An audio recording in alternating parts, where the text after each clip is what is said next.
Hello everyone and welcome to unboxing and presentation video of Merkur Progress 500.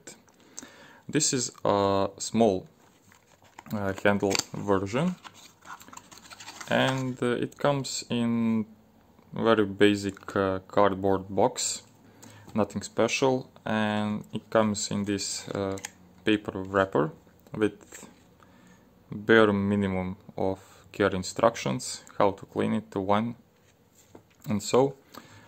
And I have a complementary Merkur blade which stuck on the bottom, so I will load the razor with this one just to show off. So regarding the specs, 90 millimeters length, 90 grams weight. It doesn't feel too heavy in the hand. It's also not too short, but regarding the grip, it definitely is one of the type of the razors which you placed on your pinky. So it feels pretty much solid and sturdy. You got the Merkur Solingen Germany logo engraved on the bottom and the Merkur icon.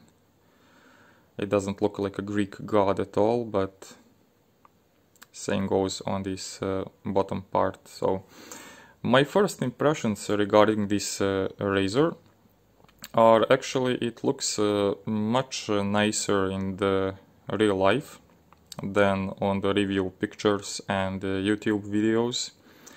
The chroming is much better, much more shine and glitter than you can imagine.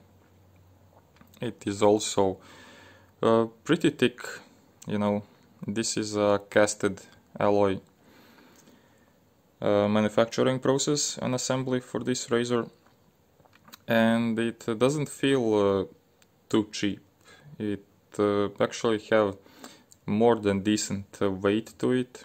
Even the plastic knob here on when you hold it in the hand, it doesn't feel plasticky, if you mean. It's definitely some other material, maybe bakelite or something like that, but it is not the same type of plastic which you would have normally in your remote TV controller or something like that. So it definitely has a little bit of more stiffness, and it looks really nice when placed in the bathroom. So it has a nice weight.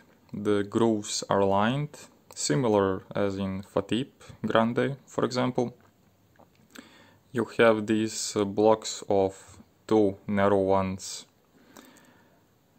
two lines, then one large indentation, then again two grooves, then again one large indentation, and it makes it as octagonal all around.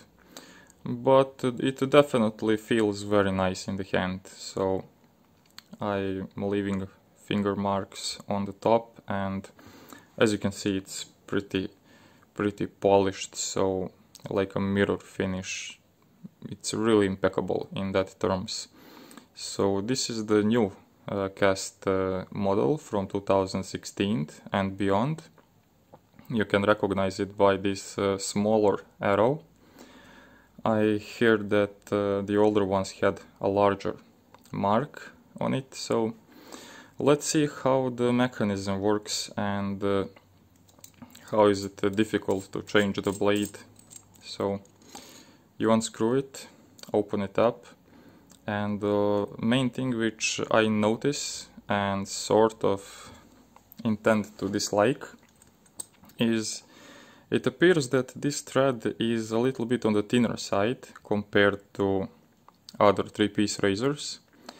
I guess it is more design thing, because on the inside you still have one smaller plate which you need to fit in. So this is how it will look like. Let me just make them straight. So when this metal tube goes into another tube, you guess that the diameter of the thread will need to be a little bit narrow. So As you can see, it's hollow, so it's nice to clean and everything. And if you press it, you see that there is pretty strong spring inside. And for the disassembling, I guess you just need to pop it up inside, squeeze it with the fingers, and it goes in. So basically this is it. Let's leave it for now. I never used Merkur blades, so maybe in the future I will make testing video for it. Let's wrap it up. Okay. There are no wax marks on it, so it appears to be just fine. And yeah, you see the notch on the top head. It's over here, so notch is on my index finger, same as with the arrow, so they go like this, and you just tighten the bolt. Yeah, and as you can see, it's aligned up to number 1 without any issues. The notch and the triangle mark are same, so the blade gap seems to be even on both sides, so no issues with that. And if you need to set it up, you will just unwind and select the corresponding number with this engraved dot. So, seems to be nice from the first hand. The fit and finish are made just wonderfully.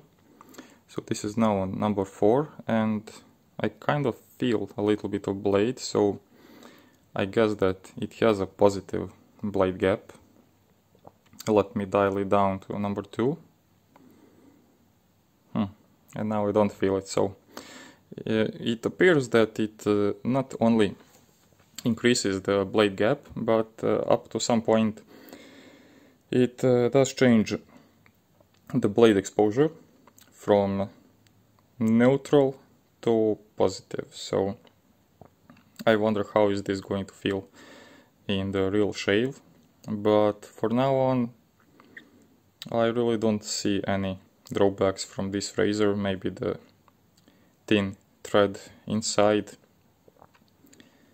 but since this is a 1950s model, like a brand new vintage razor, it somehow survived the test of time, and it's still being produced in more or less the same methodology, dimensions, without any improvements or fixes. So I guess that design is pretty much solid, and this is just my wish to have a razor which will last me a lifetime. So if I could have a thread for the top cap which is thick as a handle, I would probably go for it.